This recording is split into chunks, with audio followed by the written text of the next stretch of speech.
Барлықтарыңызға сәлем, сіздермен Нұрева. Бүгінгі видеода әдемі кешкі көйлек тігетін боламыз.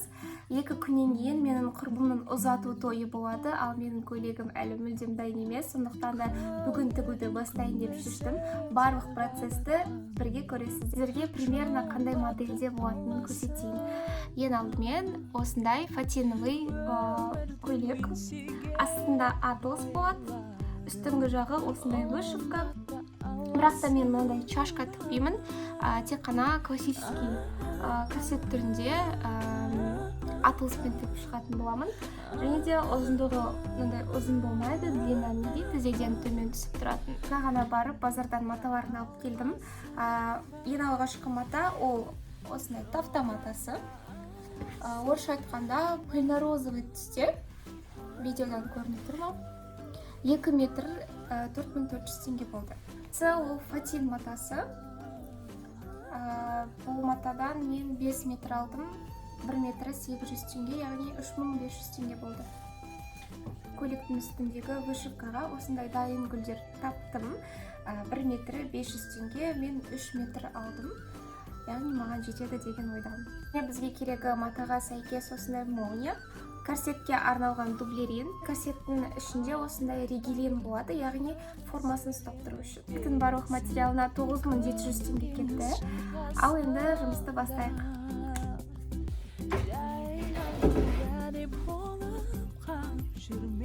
Сіздерге юбканың расчетін көрсетейін.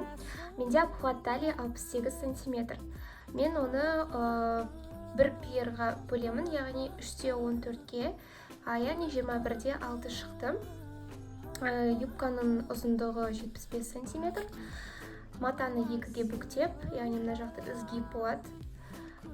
Басынан 21-6 см аламын, және де осы жерден ұзындығын санап аламын 75. Яғни 21-6, 21-6, мынау 2-ге бүктелген жері. Осы жерден 75 см бұлай, 75 см бұлай, 5 см бұлай алып, матаны бітіп кесіп аламыз. Астынан 1 см тіккенге дополнительно аласыздар, и үстінен тағы да 1 см дополнительно алып қаласыздар.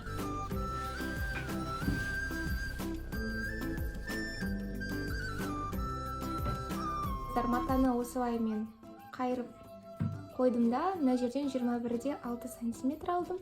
Және де осы жерден бастап юбканың ұзындығы, яғни 75 см-ді осылай алып, сызып алдым.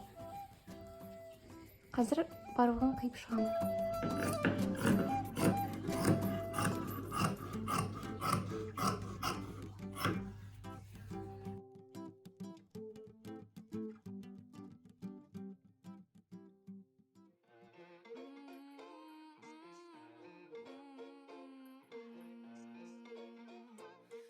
Фатин матасы менде ширинасы 3 метр. Мен қазір бұны тағы да бүктеп, яғни 1,5-ға тура сол формуламен, жаңағы атлас матаны қиып алдық қой, сол формуламен бұл юбканы да қиып шығамын. Матасынан менде юбка сонысы болады. Мына жерден сызгибім, яғни 21 см сызып алдым, и ұзындығы атлас матасынан ұзын, яғни 5 см-ге 80 см сызып алдым. Менде 2 юбка шығады. Атлас матасынан корсет тігеміз. Үстіңгі жағына мен осындай выкройкаларды қойып қойдым. Қазір матаны дублериндап, осы выкройкалардың көмегімен қиып шығам. Основной атлас материалы, және де мына дублерин. Осылай бірдей өлшемде қиып аламыз.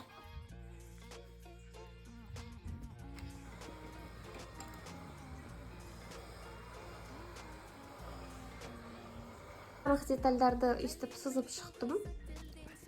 Енді қиып алу керек.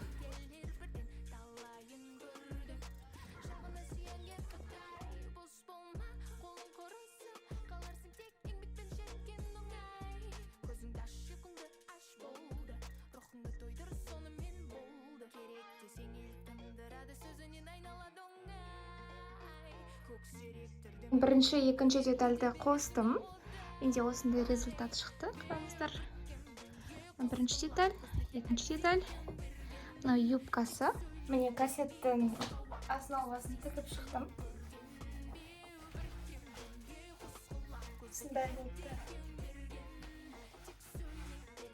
Основной материалды міне тігіп үтіктеп шықтым. Подкладочный материал. Тура сол матадан, тек дублеренсіз. Енді осының ішіне китовый уыз және де осындай регелиндар салатын боламыз. Вот осындай регелиндарды корсеттің детальдарына, ортасына тігіп шығамыз. Şimdi formasını жақсы ұстап тұрады.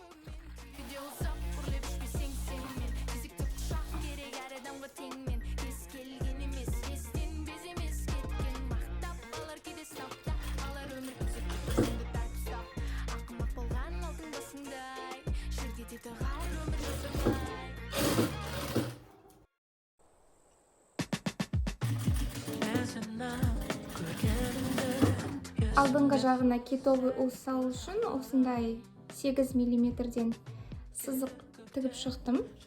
Және де қазір пет тігеміз.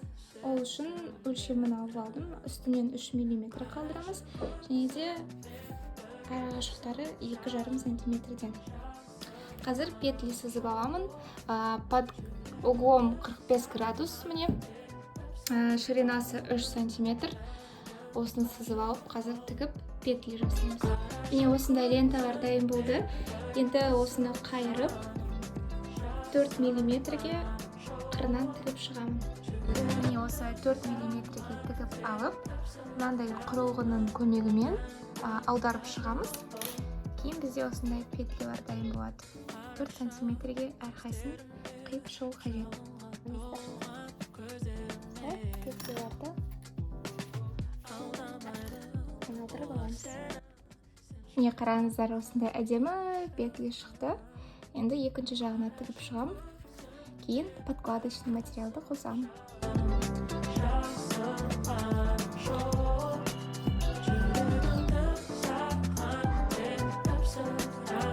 Міне осындай результат шықты. Осындай фатиннан ұзын лямка тіктім. Енді подкладын қосамыз. Ішіндегі подкладочный материалға осындай ілгіштер тігіп қойсаңыздар болады. Өте удобны, кейін көйлекті ілгенге. Келесі кезекте юбкаға молния тігіп жатырмын. Менде потайная молния. Қараңыздар қалай шығып жатыр. Егер де сіздерде мынандай молнияға арналған лапка болмаса, міндетті түрде сатып алыңыздар. Бар жоғы 500 теңге тұрады. Өте ыңғайлы, тікенге тез тігесіздер.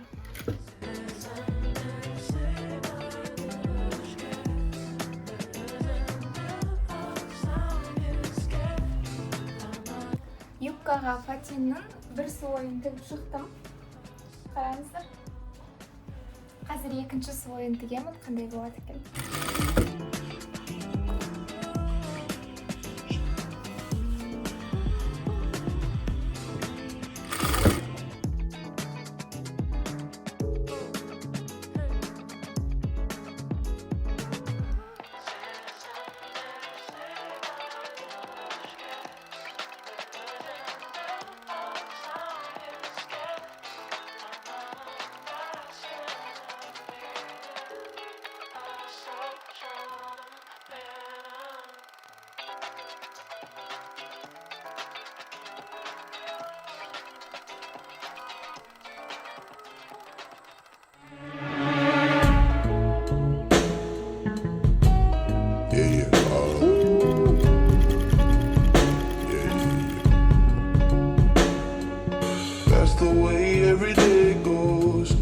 Time we've no control. If the sky is pink and white, if the ground is black and yellow, it's the same way you showed me. Nod my head, don't close my eyes. Halfway on a slow move. Мен көйлекті тігіп біттім.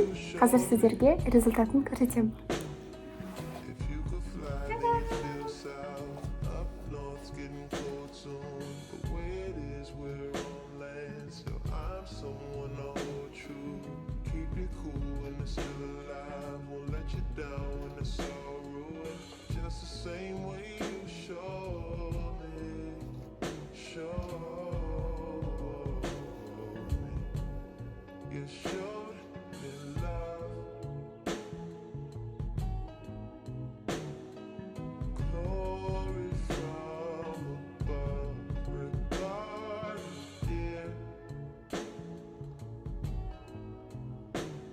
It's all down